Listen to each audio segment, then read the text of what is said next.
Seems like over the many years, your band has brought us together more than any other band. When Ali and I first started doing this radio show together, you guys were opening up or playing the opening stage of Live 105 San Francisco. Now here we are, KROQ LA. Somehow we've still working on the radio. You guys are continuing to explode, not only as a band, but as family men now. So it's an honor to be able to spend some time with our friends in 21 Pilots. Nice. Thanks for having us. Yeah, thank you. All right, this is big. 21 Pilots has been a friend of KROQ for a long time.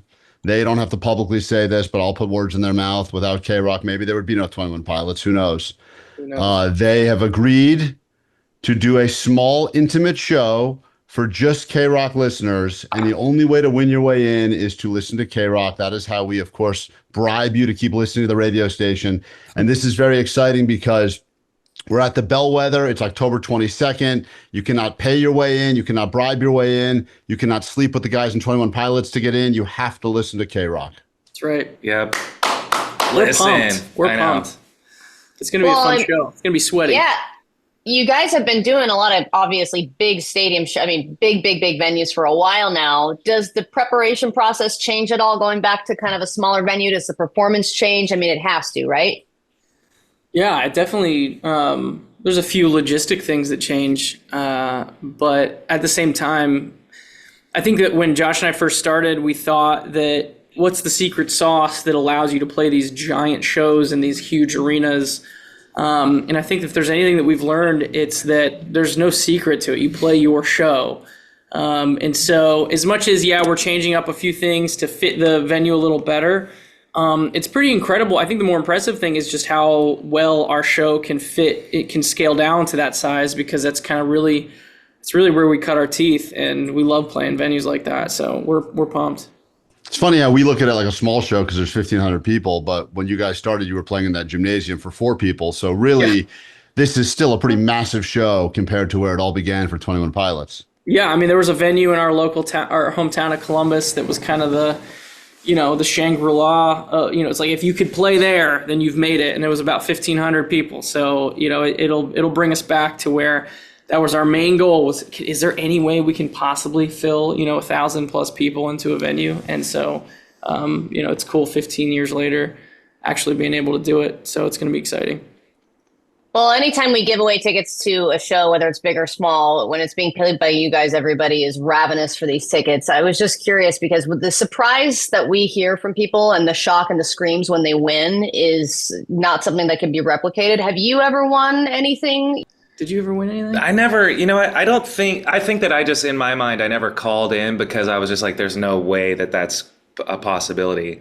Now being on the other side and seeing that people can win, I probably should have called in when I was younger. Like, you really blew the opportunity. I did. Never get that back. But because of my, I think my feeling of probably never being able to win something. If I did, I'd probably have the same reaction as a lot of the people that you hear. I think everyone feels like a caller number 8, if you know what I mean. Like they're like, I'm probably the one that's going to usher the next person in. Yeah. But no, someone's got to make it happen. I have no tattoos, but if I ever get one, it'll say caller 19. I feel like I'm always just that one away from the big prize, but that will all change and we will pack the place. All KROQ listeners for 21 Pilots. Of course, many people have tickets already to see you October 25th and 26th at the BMO Stadium shows. And what I love so much, and I know you're used to people kissing your ass and saying how great you are and how good your songs are, but what I love above all of that is that it feels like you guys have made an effort from the beginning to constantly rethink the way that fans experience your music. You've done it by doing the big and small shows. You did the small, then the medium, and the large venue shows.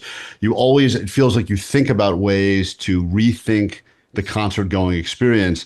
And I have been a big fan of bands starting with the encore, calling it the before core. They do it before and then they do it again at the end, because if it's a great song, everyone's going to want it twice anyway. That way, the people that got to get home early to have young kids, you can relate with some of that. They can still catch the good stuff. What do you think of the before core? Do you want to be the first band to launch the before core?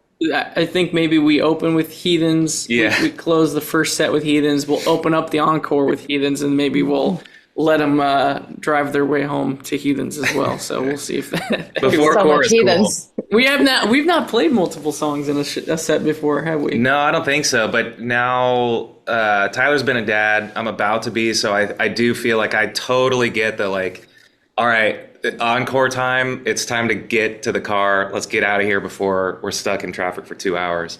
Don't do that, actually. Yeah. That bums me out. So I can see, if it doesn't happen to us very often, but when the encore's happening, I can see if people are shuffling to try to get home. On one hand, you're like, man, I don't blame them because traffic. But on the other hand, you're like, no, come on, please stay. It's a bummer. It's a bummer to see. Well, it's not going to be an issue at this venue. No. No, it will not. No, it will not. Well said. Tyler, I was just curious, since you've got kids, one of the greatest things when you have kids is to hear from a friend who is having one for the first time, because then you can unload all of the crap that's been piling up in your garage on them. Mm-hmm. Are you going to do a big giveaway to Josh for all the stuff that you have from your kids? Are you going to do a big hand-me-down situation? Yeah, I'm just gonna let him come over and take his pick.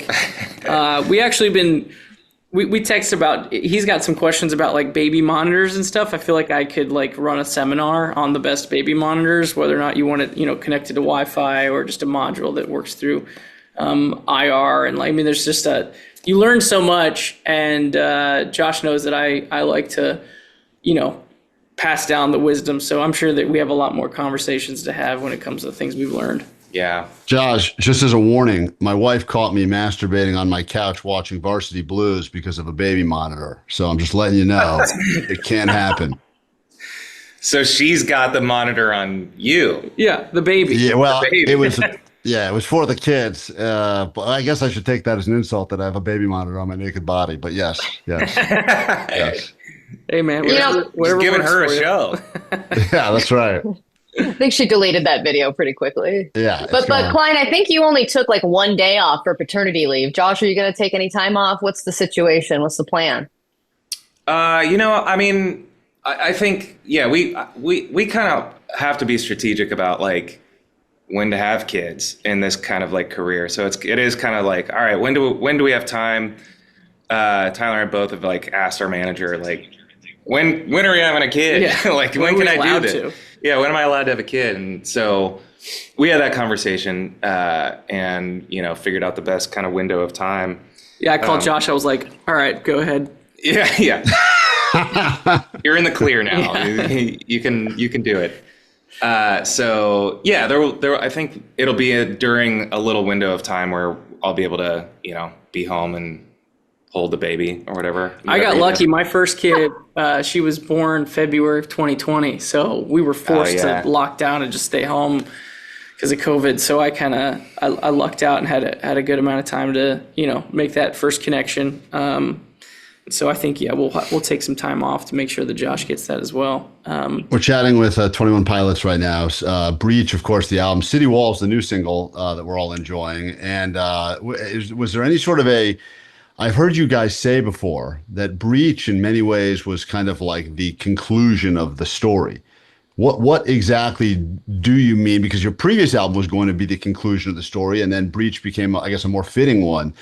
For people that are freaking out now, does that mean a new story begins? Or are you guys saying, well, that's going to be the end of it for us. We're going to part ways now and go live the dad life? Yeah, I think maybe we're just going to get fat and, get into real estate. Yeah.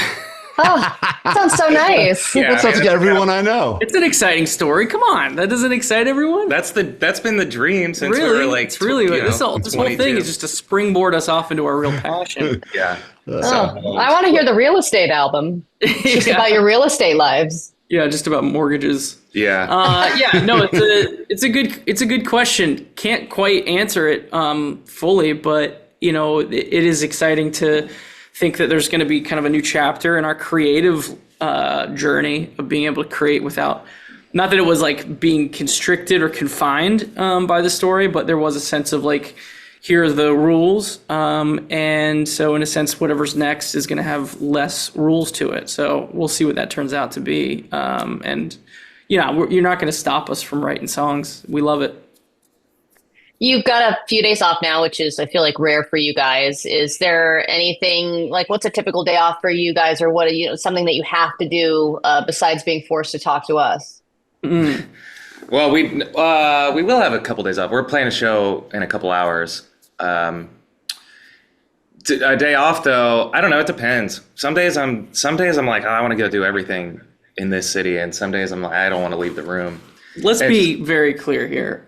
Our days off are very different currently because I'm traveling with my family. I have 3 kids. Oh, That's true. I'm wiping buttholes all day on my days off. That's what I'm doing. Yeah, that's true. Josh is going, I'm not he's doing that. jogging, he's getting some ramen or whatever he's going to do. And I'm over He's here being like, are you cold sure you don't have to plunging. poop? right, right. That's true. This is kind of like my It's all going to switch though. my farewell tour to like doing whatever I want on a day off. And so I am kind of like trying to not to take it for granted. Yeah. My wife and I were like on a walk the other day. We're like, this is the last time we'll be in this city without a kid. So, we're it's, I don't know. Yeah. Just exploring, having fun. And then a kid will come and ruin everything. Do you like or hate all of the advice people give you? Because that's the one annoying thing about joining the parent group is that everyone thinks because they had a kid before you, they're some sort of an expert when a lot of them are not. So there's a lot of advice that goes your way, and they'll say things like, "Oh, the days are long, but the years are short," or whatever. Enjoy being sticky. Is it what is the worst bit of advice you believe you've received so far?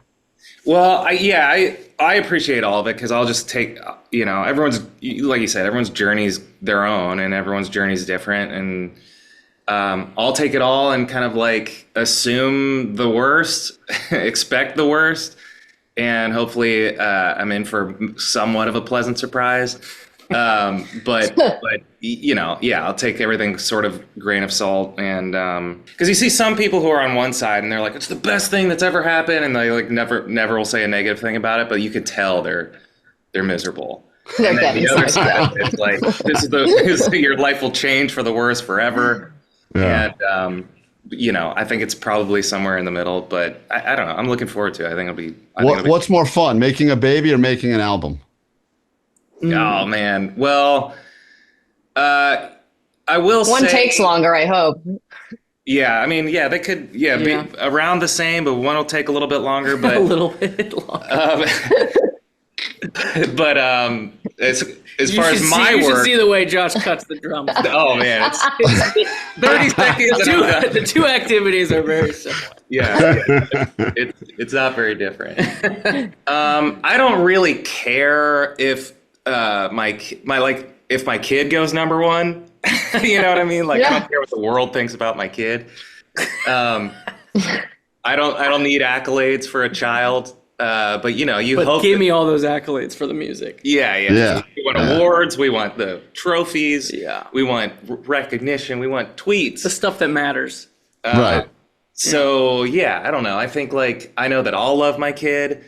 That's how I try to look at an album that we put out. I was like, I know that I love it, so that's all that really matters. But deep down, we care about what everyone else, if everyone else likes it.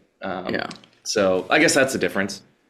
Well, we cannot thank you enough. We're very excited that you have agreed to do this show for our listeners, for KROQ. Once again, the big announcement this morning from 21 Pilots. A private show, Bellwether, October 22nd. The only way to get in is to win your way in by listening to KROQ. And as always, we wrap things up with not one, but two very quick epic questions for 21 Pilots. Allie, give them epic question number one. Okay, Josh and Tyler, who is worse? People who take their shoes off on an airplane or people who don't go right away when the light turns green? Ooh. I'm going to have to go shoes off on airplane. I think that's incredibly inconsiderate. Wouldn't you say? That's I do agree. If someone's looking at their phone, though, the reason why they didn't go, I mean, that pisses me off too. So, man. When you say right away, I'm assuming you're talking about like a couple seconds. But like if they completely ruin and the light turns red again before you can go, then that's a bummer. If they take a second to go at the green light because they're enjoying the world around them, then that's cool with me. Yeah. Interesting. Leave your Epic shoes question on. number 2. No band has ever gotten a perfect score, so this could be the first time this has ever happened. But epic question number 2. You're eating food, you find a hair in it. Is the whole dish done, or do you just eat around the hair? What hair? Oh, nice. Love it. What hair? That's what you got. You're in the Matrix. It's not real. What hair? Smart. Keep going. Smart. Keep You don't going, even plow know. through. You just happen to see that one. You don't have no idea what else is going on. You just slot it with everything else that you missed. I've definitely just pulled it out and thrown it away and just keep eating. Of course, if it's red, if it's red, dyed red, you can tell it's probably one of mine, right? It's easy. One of yours. Yeah, that's a giveaway. Yeah, dead giveaway. If it's a little too curly, then maybe you throw away the dish, right? Yeah, short and curly, Yeah. it's a tosser. Yeah. 21 Pilots, we love you guys. It's always a pleasure. Thank you for squeezing us into your schedule, and we cannot wait to see you for the KROQ show. Best of luck with everything. Congrats on the upcoming baby, and maybe the other one should stop making babies for a little bit. I mean, it's getting Taking a hiatus. We love you guys. We'll see you in a few weeks here in LA. All right, Thank you, guys. See ya. Can't wait. Peace.